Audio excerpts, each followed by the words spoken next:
আজকে আমরা যদি আমাদের টপিকে ঢুকি, যে আমরা অ্যাকচুয়ালি সবার মনের মধ্যে একটা সিম্পল বা বলতে পারেন যে এটা জনসাধারণের প্রশ্ন বা একটা ভুল ধারণা হতে পারে, সেটা হচ্ছে যে আপনার সবাই আমরা বলি যে ফ্রিল্যান্সিং করব, ঠিক আছে, ফ্রিল্যান্সিং করবো বা ফ্রিল্যান্সার হবো, ঠিক আছে।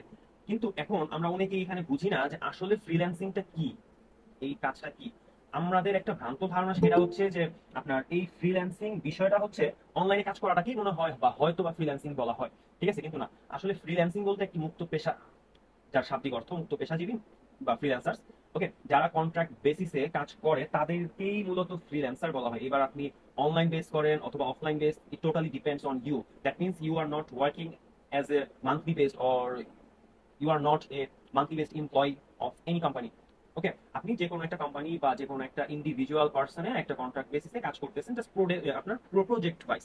ওকে, আচ্ছা, তো যেটা বলতেছিলাম ফ্রিল্যান্সিং বিষয়টা, যে ফ্রিল্যান্সিংটা মূলত প্রজেক্ট ওয়াইজ অথবা কন্ট্রাক্ট বেসিসে যে কাজগুলো করা হয় ওগুলাকেই বলা হয় ফ্রিল্যান্সিং, ঠিক আছে। সো অনলাইনে আপনি বেশ অনেক কাজ করতে পারবেন এখানে। লাইক সবচেয়ে সহজ কাজ ডেটা এন্ট্রি, ওইটাও সহজ না, বাট কম্পারেটিভলি আমি যদি বলি, হ্যাঁ মোটামুটি কম্পারেটিভলি ইজি।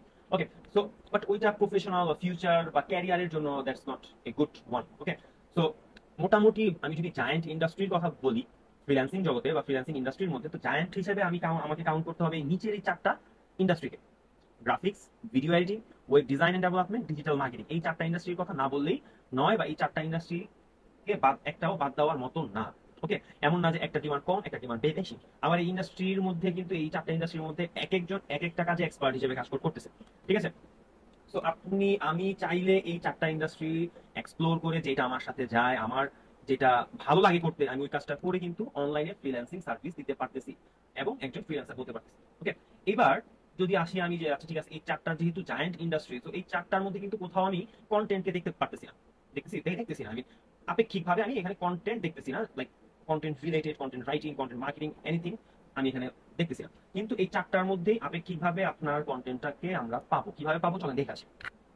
তার আগে আমাকে যেটা জানতে হবে আসলে কন্টেন্টটা কি। ওকে, কন্টেন্ট আসলে কি? কন্টেন্ট হচ্ছে যে কোনো ধরনের একটা ইনফরমেশন অথবা আপনি আমরা রিসোর্স হিসেবে কাউন্ট করতে পারি। ওকে, যেটা আমার ইন্ড ইউজার অথবা আমার অডিয়েন্সের লাইফে একটা ভ্যালু অ্যাড করে।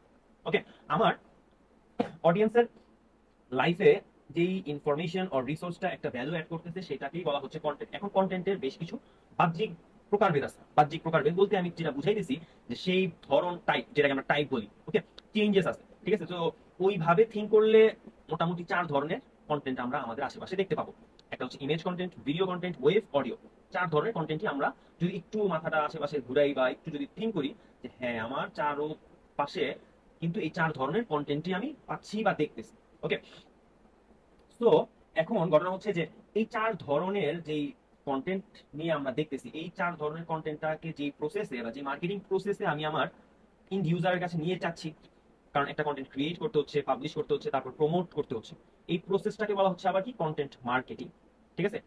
এখন ঘটনা হচ্ছে যে আমার এই চারটা ধরনের কন্টেন্ট মার্কেটিং এর প্রসেসও ভিন্ন, যেহেতু চার ধরনের কন্টেন্ট।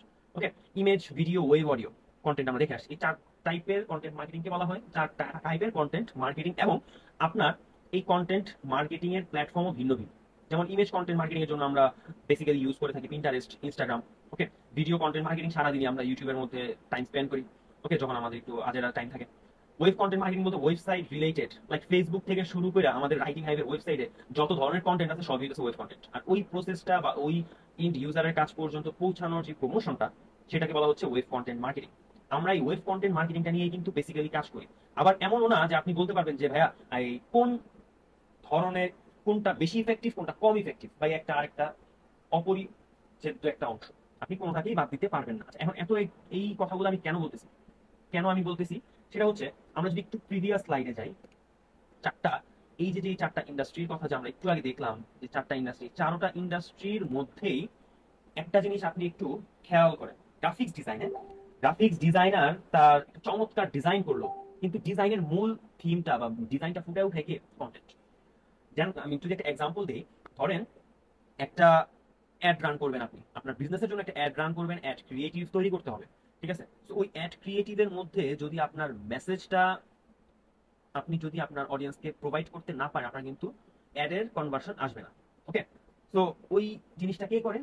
ওই অ্যাড ক্রিয়েটিভের মধ্যে থাকা কন্টেন্ট। লাইক একটা কিলার হেডলাইন। ওকে, তারপরে কি আসতেছে ভিডিও এডিটিং। ভিডিও এডিটিং এর ইন্ডাস্ট্রিটাও কিন্তু পুরোটাই ভিডিও কন্টেন্ট নিয়েই কাজ করতেছে। ওকে, আর আমরা যদি বলি গ্রাফিক্স ডিজাইন, ওটাও কিন্তু আমাদের একটা ইমেজ কন্টেন্ট। আচ্ছা, তারপর হচ্ছে ওয়েব ডিজাইন এন্ড ডেভেলপমেন্ট আসে 3 নাম্বার সবচেয়ে বড় একটা জায়ান্ট ইন্ডাস্ট্রি। এই ইন্ডাস্ট্রিতে ওয়েব ডিজাইন এন্ড ডেভেলপমেন্টের মধ্যে আপনি একটু ভাবেন তো, একটা ওয়েবসাইট চমৎকার ভাবে ডিজাইন করা, কিন্তু ডেমো কন্টেন্ট। ডেমো কন্টেন্ট, হ্যাঁ, আমরা ওই যে কি বলে থিম ফরেস্টের মধ্যে বা যে থিমের যে ডেমো ইগুলো আছে, টেমপ্লেট গুলো আছে, ওগুলোর মধ্যে দেখলে বা একটু ঘাটাঘাটি করলে আমরা যেটা দেখবো সেটা হচ্ছে ওইখানে সব ডেমো কন্টেন্ট দেওয়া, কিন্তু ওইটা কিন্তু আপনি র্যাঙ্ক করতে পারবেন না, মানে হচ্ছে আলটিমেট ভ্যালু জিরো। ওকে, তো একটা ওয়েবসাইটেরও কিন্তু আলটিমেটলি তার গোলটাকে করতে হইলে কিন্তু সে বা তাকেও ভালো একটা কন্টেন্ট অবশ্যই কন্টেইন করতে হয় ওই ওয়েবসাইটের মধ্যে, তাই তাই না?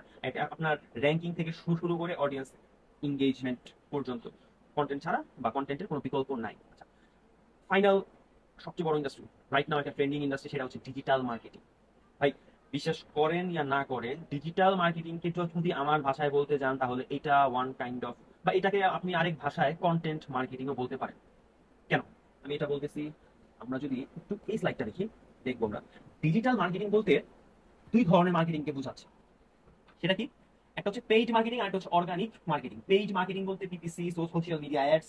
ওকে, এগুলাকে এগুলাকে বলা হচ্ছে পেইড মার্কেটিং, বা সহজ বাংলায় বা সহজ সাপটা বাংলায় যদি আমি বলি যে ভাই পেইড মার্কেটিং বলতে আমি কি বোঝাচ্ছি, সেটা হচ্ছে পেইড মার্কেটিং বলতে আমি বুঝাচ্ছি যে যেই মার্কেটিং বা যেই প্রমোশনের পিছনে আমার খরচ হয়েছে, মানে হচ্ছে আমি আমার অডিয়েন্সের কাছে পৌঁছাইছি যে কোনো একটা অ্যামাউন্ট স্পেন্ড করার পরে, এটা হতে পারে $1 অর $1 অর $10 এনিথিং, ঠিক আছে? অ্যামাউন্ট যে কোনো ধরনের হতে পারে, কিন্তু যে কোনো একটা অ্যামাউন্ট পে করার পরে আমাকে আমার অডিয়েন্সের কাছে আমি রিচ করতে পারছি, ওটা কি বলা হচ্ছে পেইড মার্কেটিং। আর আরেক ধরনের হচ্ছে অর্গানিক মার্কেটিং। অর্গানিক মার্কেটিংটা বলতে যদি আমি বুঝাই বা বলি যে আপনার অর্গানিক মার্কেটিং বলতে যেই প্রমোশনে বা যেই মাধ্যমে আমি without paying a single penny or bucks I have reach to my audience, আমি আমার অডিয়েন্সের কাছে কোনো উইদাউট পেইং, মানে কোনো টাকা খরচ না করে আমি আমার অডিয়েন্সের কাছে রিচ করছি, আমি আমার প্রোডাক্টটা সেল করতে পারছি, ওই প্রসেসটাকে বলা হচ্ছে অর্গানিক মার্কেটিং। ওকে, যেমন হচ্ছে আপনার অনেক ভাইরাল কন্টেন্ট আছে সোশ্যাল মিডিয়াতে, লাইক যদি আমি একটা এক্সাম্পল দিই, আজকে আমার মন ভালো নেই, ওকে, এটা কিন্তু একটা ভাইরাল কন্টেন্ট ছিল, যেটা সে উইদাউট পেইং সে রিচ করছে মিলিয়ন্স অফ অডিয়েন্সের কাছে। তো এই টাইপের হচ্ছে অর্গানিক মার্কেটিং। এখন ওইটা হচ্ছে ভাইরাল মার্কেটিং, কিন্তু আমরা ইজিলি বা ম্যাক্সিমাম বিজনেসম্যান বা বিজনেসের জন্য যেটা করা হয় সেটা হচ্ছে সোশ্যাল মিডিয়া, আপনার সার্চ ইঞ্জিন অপটিমাইজেশন বা সোশ্যাল মিডিয়ার মধ্যেও আমরা যে পেজ গুলো বা প্রোফাইল গুলো একটু অপটিমাইজ করতে হয়, পোস্ট গুলোকে অপটিমাইজ করতে হয়, ওইভাবে আমরা অর্গানিক্যালি রিচ বাড়াতে পারি। আরো বেশ কিছু ওয়ে আছে, হ্যাঁ, আমরা আজকে ওই ডিজিটাল মার্কেটিং নিয়ে এত আলোচনা করবো না, জাস্ট এই কথাটা বলার মূল উদ্দেশ্য বা মুখ্য যে কারণ সেটা হচ্ছে যে আমাদের এই পেইড মার্কেটিং বলেন বা অর্গানিক মার্কেটিং বলেন, মেইন জিনিসই হচ্ছে ভাই কন্টেন্ট। কারণ কি? কারণ হচ্ছে আমি যখন পে করলাম, সাপোজ ফেসবুককে আমি পে করলাম যে ফেসবুক তুমি আমাকে এই পোস্টটাকে বুস্ট করে দাও, তুমি আমার কাছ থেকে $5 একটা ক্যাম্পেইন রান করো, তুমি এই পোস্ট তুমি এই এত থেকে এত এই অডিয়েন্সের কাছে তুমি আমার একটা রান করো, ঠিক আছে, আমার একটা পৌঁছাও। কিন্তু এখন সে ফেসবুক সেটা করলো, কিন্তু আপনার যে পোস্ট ছিল অথবা যে অ্যাড ক্রিয়েটিভ ছিল ইনফরমেটিভ বা কনভার্সন নেওয়ার মতন না, তখন কিন্তু আপনার আলটিমেট গোল জিরো, আপনি কনভার্সন পাবেন না, সেল আসবে না, মানে হচ্ছে কোনো লিড নাই, no sale, no leads, nothing. আপনাকে পেইড মার্কেটিং এর ক্ষেত্রে অবশ্যই কন্টেন্টটাকে চমৎকার হতে হবে, যেন আপনি আপনার অডিয়েন্সকে ওইভাবে রিচ করতে পারেন বা কনভার্ট করতে পারেন, ঠিক আছে? আর অর্গানিকের মধ্যে তো আপনার কন্টেন্টের কোনো বিকল্প নাই, কারণ অর্গানিকলি যদি আপনি রিচ করতে চান আপনার কন্টেন্টটা অবশ্যই স্ট্রং হতে হবে, স্ট্রংলি অপটিমাইজড। ওকে, আচ্ছা, সো এখন আপনি যদি একটু বলেন যে দেখেন এই আপেক্ষিকভাবে কিন্তু আমরা এই 4টা ইন্ডাস্ট্রিতেই দেখতেছি যে কন্টেন্টের ভাই কোনো বিকল্প নেই। ফ্রিল্যান্সিং ইন্ডাস্ট্রিতে কন্টেন্টের কোনো বিকল্প নাই, হ্যাঁ, ফ্রিল্যান্সিং ইন্ডাস্ট্রিতে ভাই এখন আমাদের ট্রেন্ডিং বা ওইভাবে এটা ডেফিনেশনটাও কিন্তু অনেকটা ইনফ্লুয়েন্স করে, ঠিক আছে? কিন্তু আমি প্রথমেই বলছি যে শাব্দিক অর্থে বা এক কথায়, বা আপনি যদি বলেন যে আসলে ফ্রিল্যান্সিং বলতে কি, তাহলে এটা মিনিং ওইটা প্রকাশ করে না, ঠিক আছে? আচ্ছা, যাই হোক, তো আমরা এই এত পেঁচাল পাড়ার একটাই রিজন, একটাই কারণ যে কেন কন্টেন্টকে কিং বলা হয়ে থাকে। জাস্ট এতক্ষণ আমি এটাকেই বুঝাচ্ছিলাম যে কেন ইন্ডাস্ট্রিতে বা মার্কেটে কন্টেন্টকে কিং বলা হয়ে থাকে। আপনারা নিজ চোখেই দেখলেন যে A to Z সমস্ত ইন্ডাস্ট্রিতে কন্টেন্টের কোনো বিকল্প নাই। ওকে, আর এই একটা রিজনে আমি সবাইকেই বলি যে ভাই ফ্রিল্যান্সিং ক্যারিয়ার শুরু করতে হলে কন্টেন্ট দিয়ে শুরু করো। ওকে, কারণ আমাদের রিলিভেন্টলি আরো বেশ কিছু জিনিস নিয়ে জানতে হয়, তুমি ডে বাই ডে তো নিজেকেও আপডেট রাখতে হয়, শুধু একটা জিনিস দিয়ে হয় না। এখন ঘটনা হচ্ছে যে কন্টেন্ট দিয়েই শুরু করো, আদারওয়াইজ ভালো কোনো রেজাল্ট পাবেন না। ঠিক আছে? আর ভালো রেজাল্ট পেতে হলে আপনাকে অবশ্যই একজন ভালো কন্টেন্ট ক্রিয়েটর হতে হবে। এটা আপনি ওয়েব কন্টেন্ট ক্রিয়েটর বলেন বা ভিডিও কন্টেন্ট ক্রিয়েটর বলেন, আমরা কিন্তু কারোরকেই নেগলেক্ট বা অ্যাভয়েড করার অপরচুনিটি নাই। ঠিক আছে? বা আপনি বা আমি বলতে পারবো না যে হ্যাঁ আমি ভিডিও কন্টেন্ট নিয়ে কাজ করবো, ওয়েব কন্টেন্ট আর ওই আগের মতো ওই রকম না, এই না সে না। এটা কিন্তু বলা যায় না। ওকে, তো এখন ঘটনা হচ্ছে যে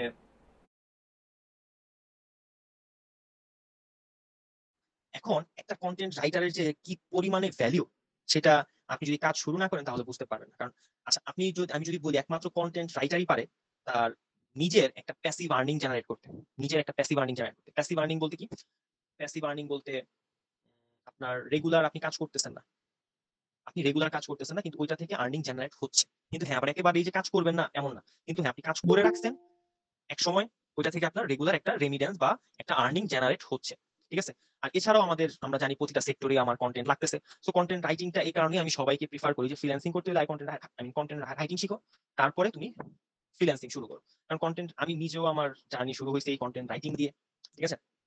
সো এতটুকুর মধ্যে কার কোনো কোশ্চেন আছে কিনা সেটা বলি। এতটুকুর মধ্যে তারপরে আমি নেক্সট পার্টে যাচ্ছি, how to start content writing. এখন আমাদের মেজর রোল প্লে, আমি মেজর পার্ট, সেটা হচ্ছে যে কিভাবে কন্টেন্টটাকে লেখা শুরু করবো আমি, বা as a web content marketing আমি কিভাবে শুরু করবো।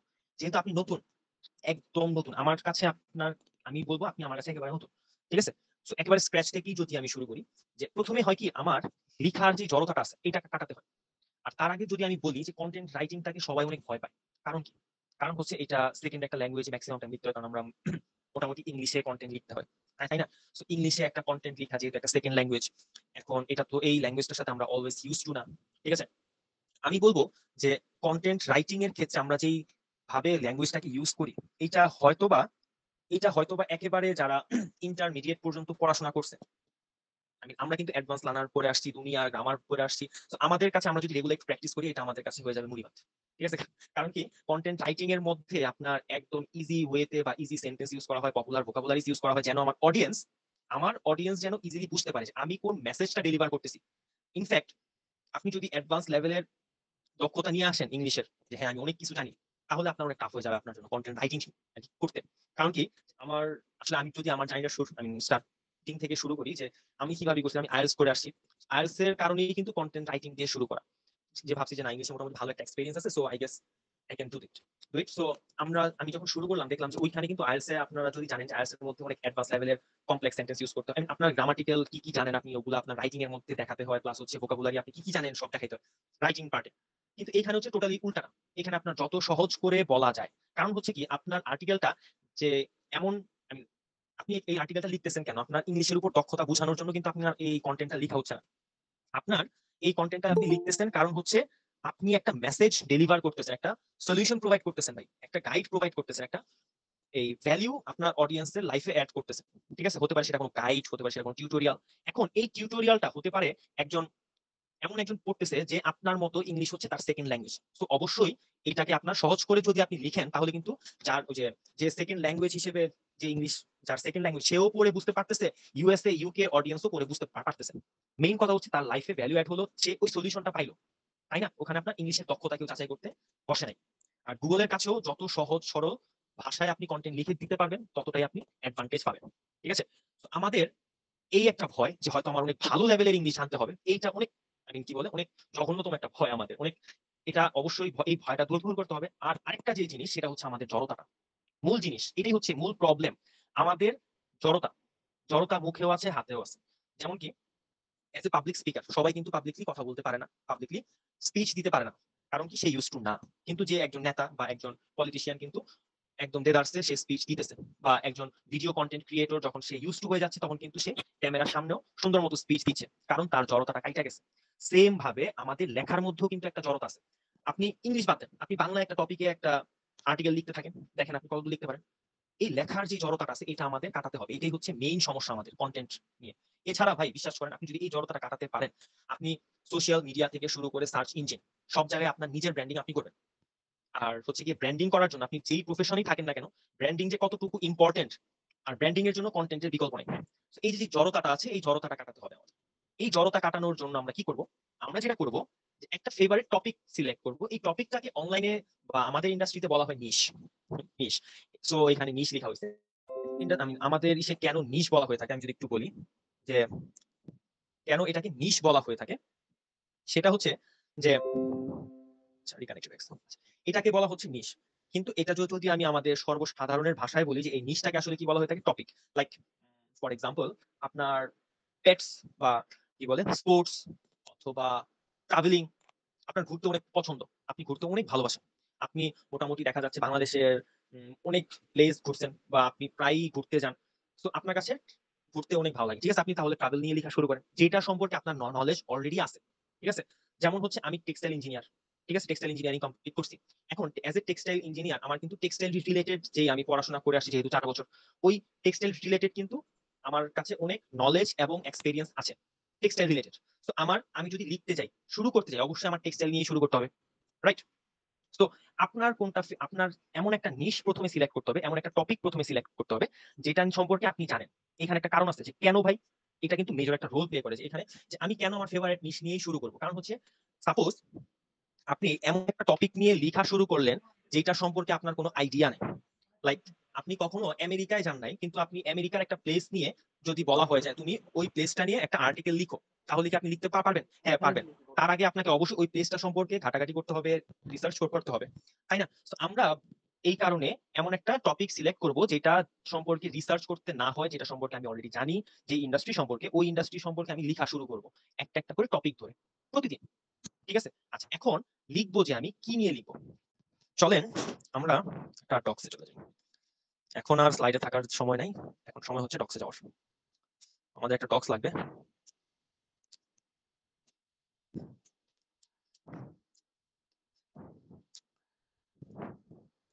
আমরা এই লেখাটা কিভাবে শুরু করতে পারি, স্টেপটা কি আসলে, how to start content writing. Suppose আমি আপনাকে আমি শুরু করলাম কি যে একটা how to drive a manual car. For example, আপনি গাড়ি চালাতে ভালোবাসেন, গাড়ি চালাইতেছেন, আপনি আপনার নিজের একটা প্রাইভেট কার আছে, ঠিক আছে, তো আপনি এটার উপরে একটা আর্টিকেল লেখা শুরু করবেন, ঠিক আছে। তো আপনি জানেন already, you know how to drive a manual car, but তারপরেও আমরা যেটা করব সেটা হচ্ছে এটাকে কপি করব, কপি করে চলে যাব গুগলের কাছে। গুগলের কাছে গিয়ে তারপরে আবার একটু জিজ্ঞাসা করব যে এই টপিকের উপর যারা আর্টিকেল লিখছে তাদের আর্টিকেল গুলা কেমন, এই বিষয়টা আমার আগে একটু জানতে হবে। এতে করে হবে কি আমি একটা আইডিয়া পাবো যে আচ্ছা ব্যাপারটা আসলে তাহলে এইরকম, তাহলে কিন্তু আমার জন্য পরবর্তীতে অনেক সুবিধা হবে। প্রথমে আমরা এই আমাদের লেখার যে জড়তা আছে এটা কাটাতে হবে, লেখার প্র্যাকটিস বাড়াতে হবে ডেইলি ডেইলি, ঠিক আছে। সো এই টপিকের উপর আপনাকে অবশ্যই গুগলে গিয়ে সার্চ করতে হবে, তারপর 5 থেকে 10টা আর্টিকেল আগে পড়তে হবে, ঠিক আছে। আচ্ছা, এখন আপনি লিখার পাশাপাশি অবশ্যই আপনি ডেইলি কিছু না কিছু পড়বেন, মিনিমাম 1000 ওয়ার্ড পড়তে হবে, মিনিমাম 1000 ওয়ার্ড পড়তে হবে। এই পড়ার মধ্যে কি কি আছে বা কি কি ইমপ্রুভমেন্ট হয় তা জানেন?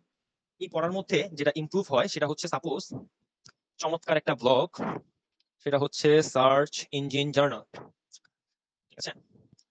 আপনি যদি এই ব্লগটা ডেইলি পড়েন তাহলে আপনি কন্টেন্টের পাশাপাশি কিভাবে সার্চ ইঞ্জিন কাজ করতেছে, কন্টেন্টটাকে আপনি কিভাবে র‍্যাঙ্ক করতে পারবেন অথবা আরো কিভাবে এই কোয়ালিটিটাকে ইমপ্রুভ করতে পারবেন, সবকিছুই জানতে পারবেন। ইনফ্যাক্ট আমাদের ইন্ডাস্ট্রি সম্পর্কেও আপনার নলেজ বাড়বে। এছাড়াও আমরা যেটা ফলো করব যে ও এই আর্টিকেলটা কিভাবে লিখছে, ওর এই আর্টিকেলটার প্যাটার্নটা কি, আমরা এগুলাকে ফলো করব যে ওর আর্টিকেল গুলো কিভাবে লিখছে। যে একটু যদি দেখেন, ও কিন্তু প্রতিটা আলাদা আলাদা, এই যে আলাদা আলাদা এই যে টপিক ওয়াইজ লিখছে, কপি রাইটিং এর মতো।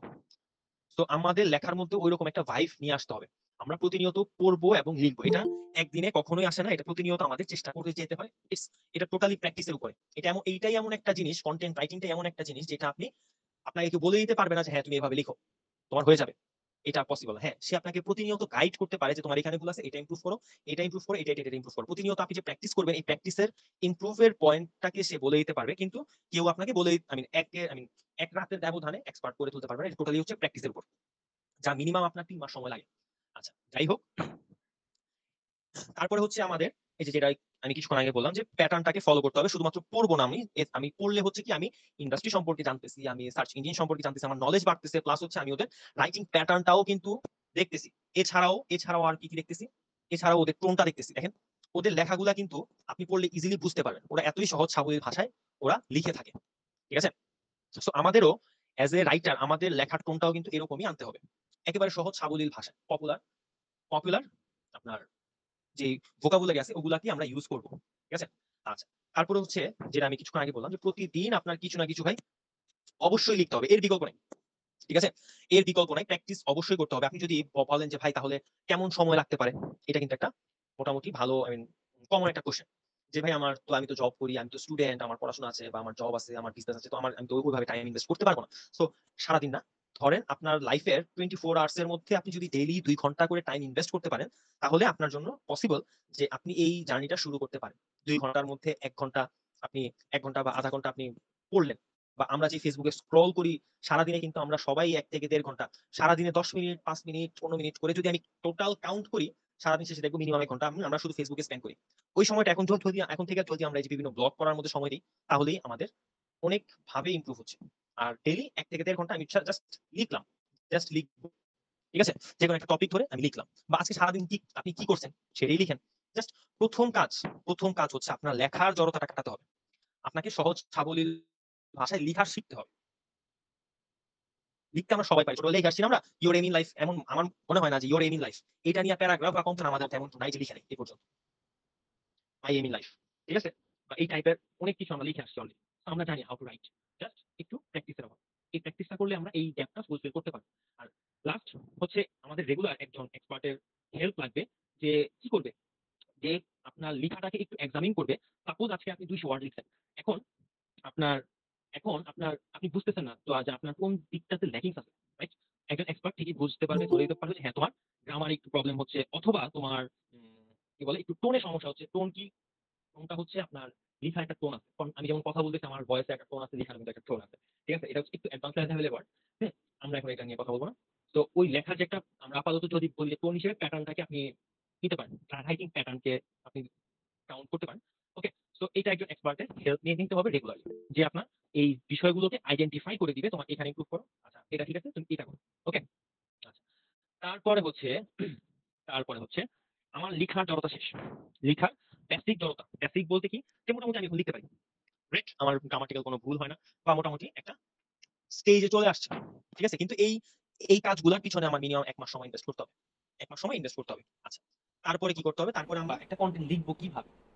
হুম, একটা কন্টেন্ট লিখবো কিভাবে? দেখেন, একটা কন্টেন্ট লেখা, এটাকে যেহেতু কিং বলা হচ্ছে, কন্টেন্ট কিন্তু কিং বলা হচ্ছে, এখন এটা একটা খুবই ডিমান্ডেবল একটা স্কিল, কন্টেন্ট রাইটিং। আর হচ্ছে এটা খুব ডিফিকাল্ট একটা স্কিল। আবার ডিফিকাল্ট না বললেও চলে, সিম্পল বললেও চলে। কারণ কি?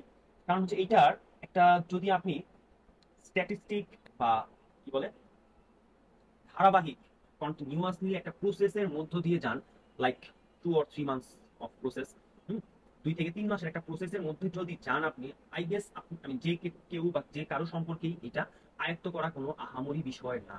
ওকে, আচ্ছা। এখন ঘটনা হইতেছে যে আমি তাহলে কিভাবে একটা কন্টেন্ট লিখা যায়, কিভাবে একটা কন্টেন্ট লিখা যায়? একটা কন্টেন্ট লিখার আগে আগে ভাববেন আপনার অডিয়েন্স কারা, কার জন্য আপনি লিখতেছেন, আর এটা কে পড়বে, ঠিক আছে? কারণ কি? এই লেখাটা পড়ার কারণ কি?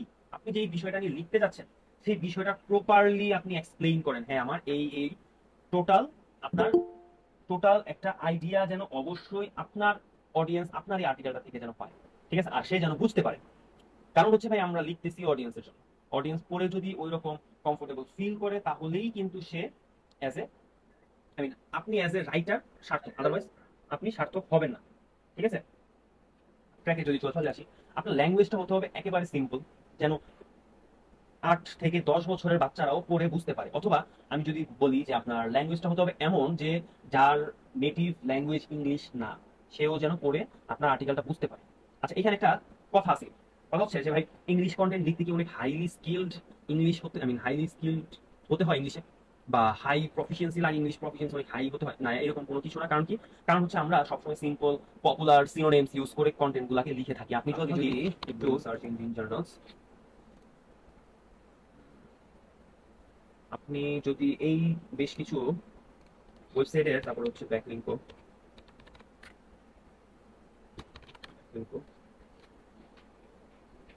আপনি একটু ওদের আর্টিকেল গুলো পড়বেন। এত সহজ ভাষায় লিখা, যেন আমরা যে অ্যাজ এ নেটিভ না, আমরা কিন্তু নেটিভ না, কিন্তু আমরাও পড়ে ইজিলি বুঝতে পারতেছি যে সে কি ভ্যালু আমাকে প্রোভাইড করতে চাচ্ছে, বা সে কি প্রোভাইড করতেছে আসলে, ঠিক আছে, বা সে কি ডেলিভার করতে চাচ্ছে। হ্যাঁ, মেইন কথা ভাই সেটাই, যে আপনি যে ভ্যালুটা প্রোভাইড করতে চাচ্ছেন সেটা যেন ঠিকঠাক মতো প্রোভাইড করতে পারেন, আপনার মিনিংফুল সেন্টেন্সটা যেন আরেকজন বোঝে। ওকে, এখানেও আপনি ব্লগ সেকশনে গেলে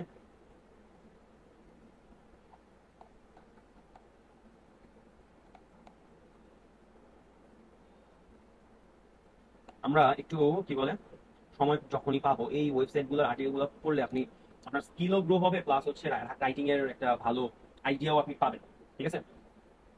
আচ্ছা, তারপরে আসি সিম্পল সেন্টেন্স এন্ড ওয়ার্ডস, এটা অলরেডি আমি কভার করছি, এই জিনিসটা অলরেডি বলা হয়েছে। আচ্ছা, তারপর হচ্ছে গ্রামাটিক্যাল এরর ফ্রি হতে হবে আপনার আর্টিকেলটা। এখন আমরা তো এমন না যে 100% অ্যাকুরেট হবেই সবকিছু। আমরা একটা এক্সটেনশন ইউজ করতে পারি, সেটা হচ্ছে গ্রামারলি। ওকে, এটার ফ্রি প্ল্যানও আছে, টোটালি ফ্রি প্ল্যান, আপনারা ইউজ করতে পারেন এই এক্সটেনশনটা আপনার লেখার ক্ষেত্রে।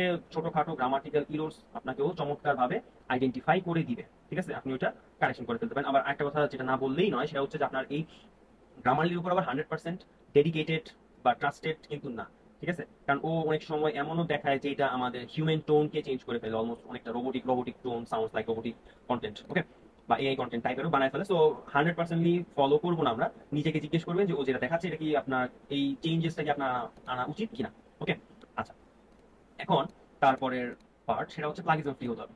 এটা হচ্ছে কন্টেন্ট লেখার প্রথম আপনার গুরু উদ্দেশ্য যদি আমি বলি, বা গুরু কাজ যদি আমি বলি, যে আপনাকে অবশ্যই আপনার কন্টেন্টটা কে আপনার অবশ্যই এমন ভাবে লিখতে হবে যেন এইটা ইউনিক হয়ে থাকে। এখন ঘটনা কাছে ভাই, ইউনিক আর্টিকেল বলতে আমি কি বুঝাচ্ছি, কারণ একটা ফর এক্সাম্পল একটা বিরিয়ানি রান্না করার রেসিপি যেই লেখক, সবারটা কিন্তু অলমোস্ট সেমই হবে। হ্যাঁ, একটু টুকটাক এদিক সেদিক চেঞ্জ হতে পারে, বাট অলমোস্ট কিন্তু সেম।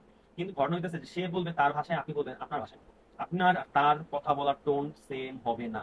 যেমন আমি যদি বলি যে ঢাকা থেকে চিটাগং কিভাবে যায়, দুইজন আমাকে সেম রুট বলবে, কিন্তু কথা বলার সিকোয়েন্সও সেম থাকবে, কারণ কুমিল্লা, ফেনী, এইভাবেই দোনোজনের সিকোয়েন্স এরকমই থাকবে, কিন্তু দুইজনের বলার স্টাইল টোটালি ডিফারেন্ট হবে। এটা কি বলা হচ্ছে uniqueness.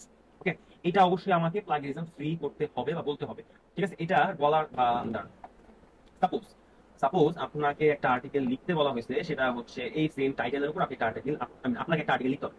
Okay, 4 ways to use AI right now in your marketing program. Okay, তো আপনি যেটা করতে পারেন অ্যাজ এ বিগিনার আমরা কি করি, আমরা যেটা করি, আমি 2টা 4টা আর্টিকেল আগে পড়বো এই টপিকের উপর, কে কি লিখছে, যারটা আমার কাছে ভালো লাগছে। সাপোজ এই ব্যক্তির ইন্ট্রো পার্টটা, এটা কিন্তু ইন্ট্রো পার্ট, ঠিক আছে, লিখা নাই, বাট হ্যাঁ এটা ইন্ট্রো পার্ট। আগের মতো ইন্ট্রোডাকশন নামে কোনো হেডিং নাই, but yes it's a introvert. আমি ওর ইন্ট্রোপার্টটা পড়বো যে ও কি লিখছে আসলে, এই সেম কথাটাকে আমি আমার ভাষায় আমি লিখবো। অ্যাজ এ বিগিনার আমরা এই কাজটা করে থাকি, ঠিক আছে। আচ্ছা, এখন এই সেম কথাটা আমার ভাষায় আমি কিভাবে লিখতে পারি, আমি কিন্তু সেম টু সেম কপি করলে হবে না। সাপোজ এখানে কি লিখছে, in my last article we saw that artificial intelligence is getting better and better at answering our questions regardless of the subject matter or the sector।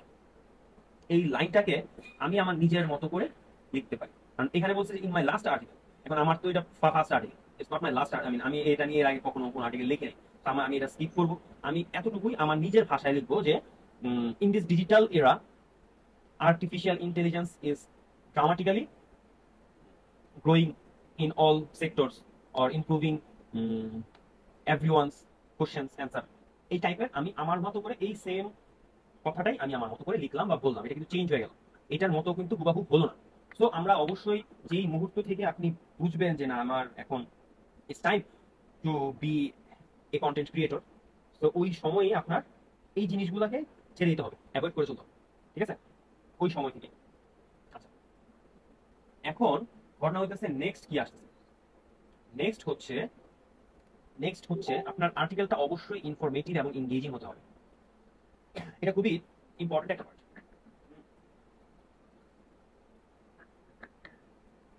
আপনি যে আর্টিকেলটা লিখতেছেন এখানে অবশ্যই আপনার অডিয়েন্সকে ভ্যালু প্রোভাইড করতে হবে। আপনাকে অবশ্যই ভ্যালু প্রোভাইড করতে হবে। ভ্যালু বলতে আমি কি বুঝাচ্ছি এখানে? বুঝাচ্ছি বলতে আপনার ভ্যালু প্রোভাইড করতে হবে বলতে আপনি যেই টপিকটা নিয়ে কথা বলতেছেন বা লিখতেছেন, সাপোজ আপনি 4 ways to use, I mean AI কিভাবে মার্কেটিং প্রোগ্রামের মধ্যে কিভাবে ইউজ করবো, 4টা ইফেক্টিভ ওয়ে আমি এখানে বলবো, তাই না? সো আমি আমার আর্টিকেলটাকে এমন ভাবে ডিজাইন করব যেন আমার আর্টিকেল পড়ার পরে এই অডিয়েন্সের আর কোনো আর্টিকেল পড়তে না হয়, যেন আমারটা যেন ফ্রুটফুল হয়, ইনফরমেটিভ হয়, সবকিছু যেন আমি এখানে কাভার করা থাকে, এমন কোনো টপিক যেন বাদ না না না যায়। ওকে, তো ওইভাবে অবশ্যই আমাদেরকে কাজ করতে হবে, আমাদের আর্টিকেলটাকে অবশ্যই ইনফরমেটিভ করে তুলতেই হবে। ওকে, তারপরে যেটা আমার last but not list, paraphrase করা যাবে না। প্যারাফ্রেজ কোনো টুল ইউজ করা যাবে না, রিরাইটের কোনো টুল ইউজ করা যাবে না। দেখেন আমি কিন্তু কিছুক্ষণ আগে এই লাইনটাকে আমার নিজের মতো করে লিখছি, এটাকেও ওয়ান কাইন্ড অফ প্যারাফ্রেজিং বলা যেতে পারে বা যায়। কিন্তু আমি এখানে কিন্তু আমি যদি এই কাজটা করতাম, কপি করলাম, কপি করে ধরেন বেশ কিছু সফটওয়্যার আছে লাইক লাইক কুইলবট প্যারাফ্রেজিং টুল, আমি যেটা করলাম এটাকে এখানে নিয়ে আসলাম, প্যারাফ্রেজ করতে দিলাম,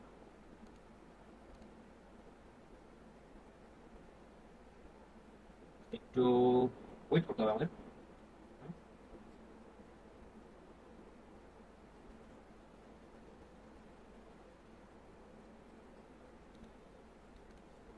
এই সেই লাইন আমি কি করলাম, প্যারাফ্রেজ করতে দিয়ে দিলাম।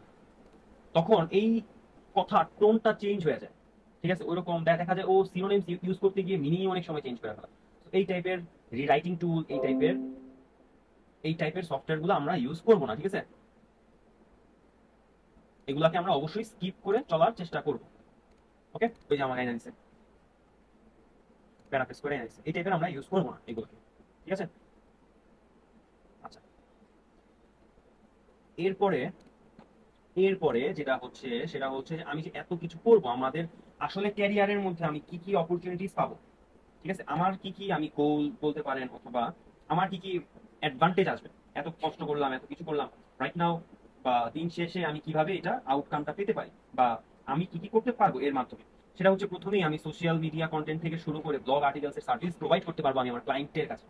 ওকে, আমি আমার ক্লায়েন্টকে সার্ভিস প্রোভাইড করতে পারতেছি, সেটা হতে পারে social media content like ad copies, blog post, blog articles, or affiliate content marketing এর জন্য যে প্রোডাক্ট রিভিউস আর্টিকেল প্রয়োজন হয়, ঠিক আছে? এই টাইপের আমরা সার্ভিস প্রোভাইড করতে পারবো। এরপর এছাড়াও সবচেয়ে চমৎকার যে advantage as a content writer আপনি পাবেন, আপনি আপনার নিজের একটা প্যাসিভ আর্নিং চমৎকার ভাবে জেনারেট করতে পারবেন। কিভাবে? ব্লগ ওয়েবসাইট থেকে শুরু করে আপনি ব্লগ ওয়েবসাইট, অ্যাফিলিয়েট মার্কেটিং বা সিপিএ মার্কেটিং নিয়েও কাজ করতে পারবেন। আপনি আপনার একটা প্যাসিভ আর্নিং ইজিলি জেনারেট করতে পারবেন অন্যান্য প্রফেশনের তুলনায়।